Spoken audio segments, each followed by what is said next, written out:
Hello once again, YouTubers. Um, I'd like to talk a little bit about a couple of things this evening. It's Bank Holiday Monday in August 2016, and I'd like to go way back to probably the winter of 1983. As a child, I was taken out with my mum and stepdad to buy a home computer, my very first home computer. Now, as it turned out, it probably wasn't the best home computer you could buy at the time, nor was it the most popular. But what it was cheap, and that was quite important. In fact, it was very important.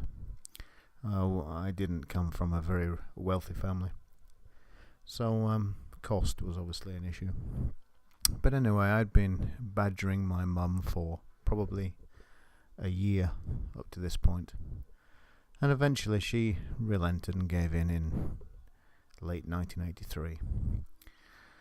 And the home computer we went to buy that evening was a Texas Instruments TI-99 4A, which I seem to remember cost us the princely sum of £30. As most people will remember, the TI-99 was a silver machine, the DeLorean of the home computer world, resplendent in its shiny stainless steel cover. And as with most TI-99s, it came with a plethora of games. The TI-99 did have quite a huge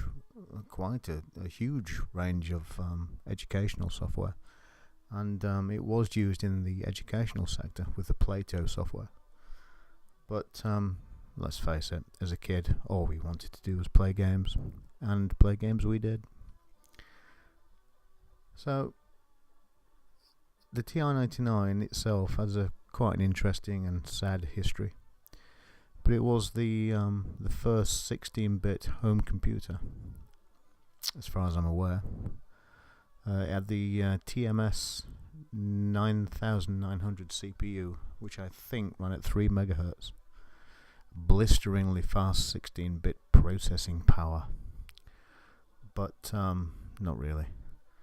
It was crippled by having an 8-bit address bus. It should have had an 8-bit CPU, but unfortunately the 8-bit CPU wasn't ready in time for production to start, so the 16-bit CPU was shoehorned in. But that's a story for another day.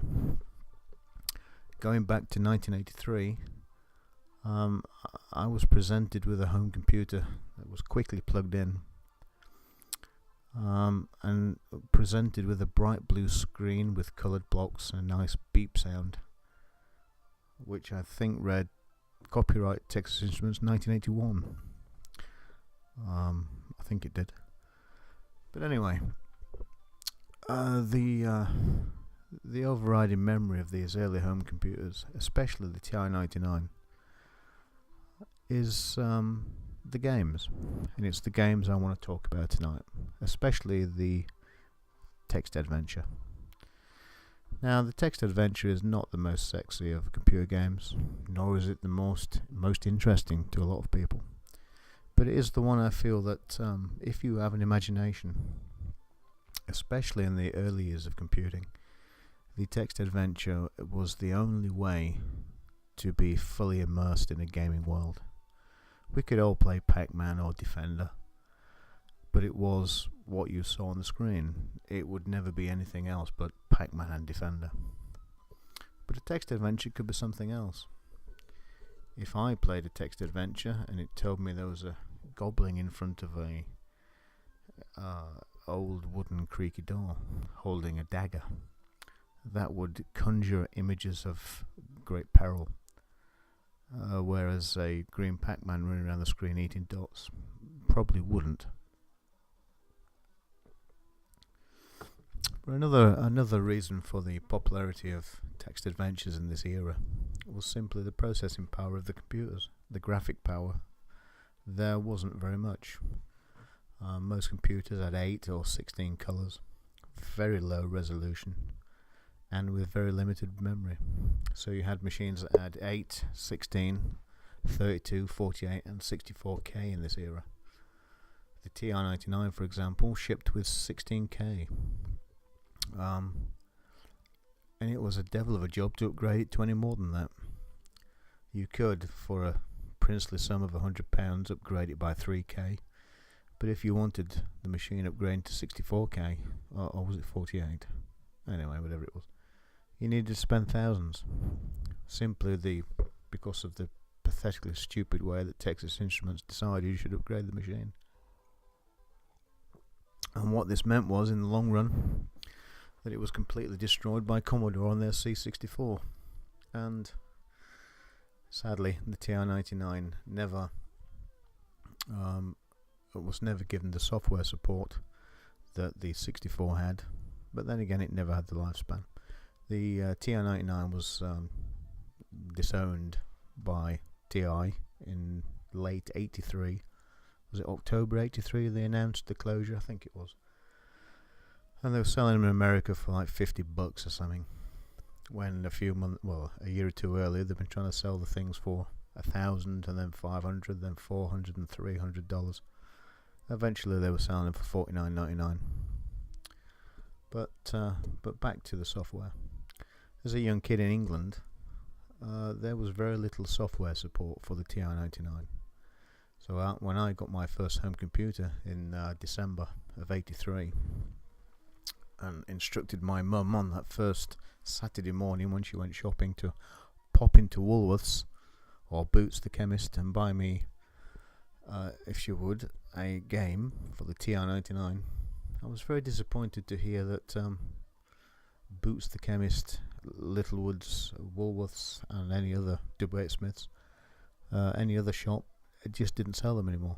They'd stopped supporting the TI-99 in early 83, and all the software had gone, or it had been discounted and sold or chucked in the bin. There was no software for the TI-99.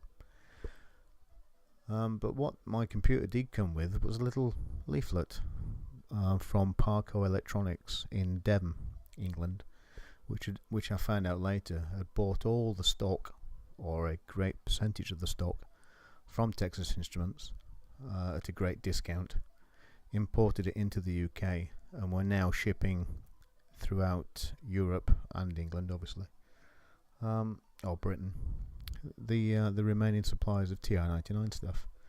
And it was this fortuitous piece of paper that provided me with a list of games that really sparked the imagination.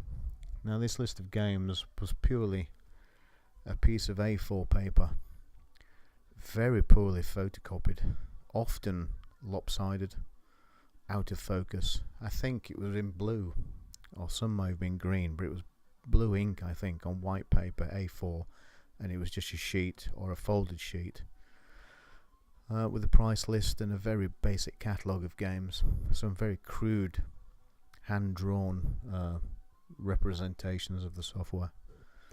But there were things like Texas Instruments Extended Basic, and then there were the Atari games and various other things. But what we did notice, because we had very little money, was that they did some game packs, and the game packs were made by Virgin Games, dated 1983, and they were Fun Pack, Fun Pack 2 and Fun Pack 3. And these consisted of 2 or 3 games written by Mr. Peter J. Finkel, I think, all written in BASIC.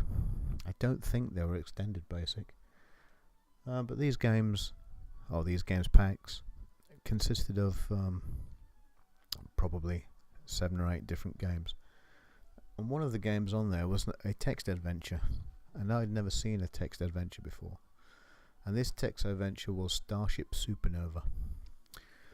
And I think the game starts with you're an astronaut or a survivor in an airlock of a spaceship, and the spaceship is either out of control or it's heading for a star that's going to explode or whatever.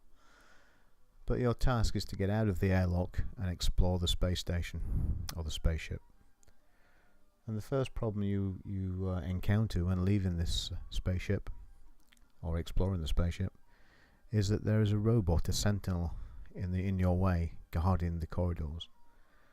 And it goes something like, if you ask for help, it gives you a little cryptic clue of what to do. So you type in help when you come across this robot, and I remember this, and I'll remember it till my dying day. The text that comes up on screen is, if your beam is bright, you will destroy the robot, or something very similar to that. And this simple little text adventure kept me occupied for probably 2 years, on and off. It sparked my imagination to a huge degree and planted the seed for text adventures that would run through the rest of my life. I've written my own adventures. I've created them in various software, TADS, Inform 7 and various other things. Even the adventure creator on the Spectrum, and it might have been on the 64 as well, I don't remember now. I've also written them in BASIC over the years. The first game I ever wrote was a text adventure. But yeah, this game, the Starship Supernova, kept me quiet for years and years. And most people have never heard of it. I think it was it sold very poorly for Virgin Games, and they abandoned the TI-99 pretty much after these packs were released. They didn't sell well, so they didn't invest any more time or money in them. They were probably sent in, I should think, by Mr. PJ Finkel to Virgin Games. He would have been offered a princely sum of a few £100. They get the game and distribute it all around the world, as it was in the 1980s. But back to the text adventure.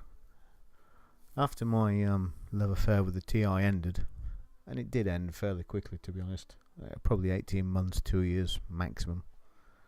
No one at school had a TI. I was the only one. Everyone had a Spectrum or a C64. Now in 1983 a C64 was still quite expensive, but the Spectrum was dropping rapidly in price. It wasn't an expensive machine when it was new anyway, so obviously my next machine would be a Sinclair ZX Spectrum, a Spectrum Plus actually. I think also it cost £30, that might be 40. Came with a bag full of copied games, a cassette lead and a cassette player from Dubai Smiths. And this provided me with many more games, and opened up a whole new world. Suddenly the kids at school had the same computer, so we could swap games, and when we got stuck we asked each other what to do. But the Spectrum also had, I noticed, a vast library of text adventures. So my love affair with text adventures then took on a whole new level. One of the very first we used to play was The Hobbit by Melbourne House, and this was, I think, 1982. So it's all around the same era as the TI-99. Obviously based on the J.R. Tolkien story, The Hobbit. Everybody knows what The Hobbit is, so I won't go into any details. But it's a text adventure which they advertise as incorporating a form of English spelt with an I. And the idea was that it would understand within reason simple English commands and also semi-complex commands. Kill the evil troll with the big heavy sword and things like that, rather than, I don't know, kill goblin with sword or whatever. So this game was quite a game changer. And it also incorporated fairly primitive graphics, but one half of the screen, the top half of the screen, displayed a graphic image of whatever the location was. The lower half of the screen gave you an in-depth text description, and then a parcel popped up, the cursor popped up, and away you went. Typing. And this was pretty impressive. Now, in 1983 or 84, whatever year this was, I'd never read The Hobbit, didn't know anything about Tolkien, so didn't know how to play the game, didn't come with any instructions. In fact, it was probably a copied game. But this kept me and my brother quiet for many, many weeks. The trolls clearing causes great problems, until we found out by accident that you had to wait while daylight for the trolls to turn to stone, and then you could get the key to the cave. But invariably the bulbous eyes would always kill us at some point in the game. Never knew what to do with that. I really should go back and have another look at The Hobbit. But anyway, that was that. And then obviously the next computer was the Commodore 64. Now the Commodore had pretty much all the same games that the Spectrum had. They generally had better graphics, or at least more colourful graphics, and a cracking soundtrack. But they were all very much the same. It still had the text adventures that the TI had, or the same type of text adventures, if not the same game. The Spectrum had the same games as the C64. But to a lesser extent, the C64 was a more advanced machine than the Spectrum, so the text adventures were in slightly less quantity than the Spectrum or the TI. But I started to lose track of the text adventure by this time, and so we went to the Amiga era, and the text adventures came back again with more force, more power, this time with graphics, with photos, or almost photos. It seemed like photos at the time, but of course they weren't. They were just digital, in some cases, digital images that were heavily reduced in resolution for the Amiga.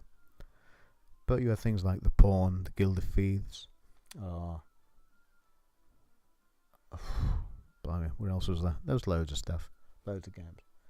And these opened up a whole new era. Oh, Hampstead on the 64 has just come to mind.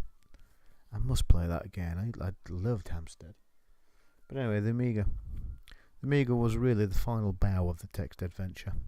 It pretty much disappeared by the early 90s, to be pretty much forgotten about.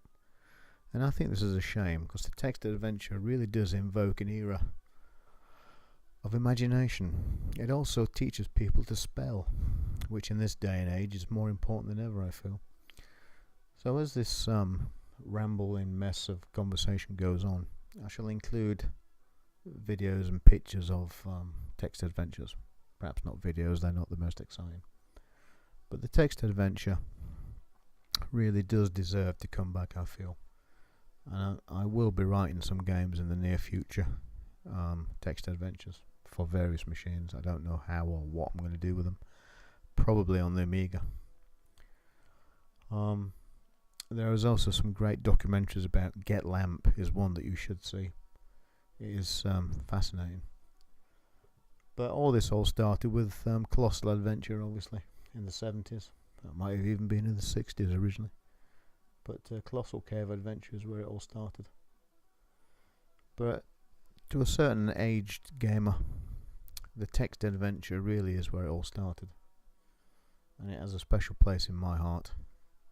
And yours too, I hope. So I hope as this rambling mess of conversation has gone on, you have seen some games that you remember. And I hope you provide a few comments at the bottom of what you remember playing, whether you like them or not. I'd be interested to hear if people didn't like them. I'm sure lots of people didn't. But anyway, this is just a rambling thought I had as I was watching some mundane TV this afternoon. So anyway, until next time, cheerio.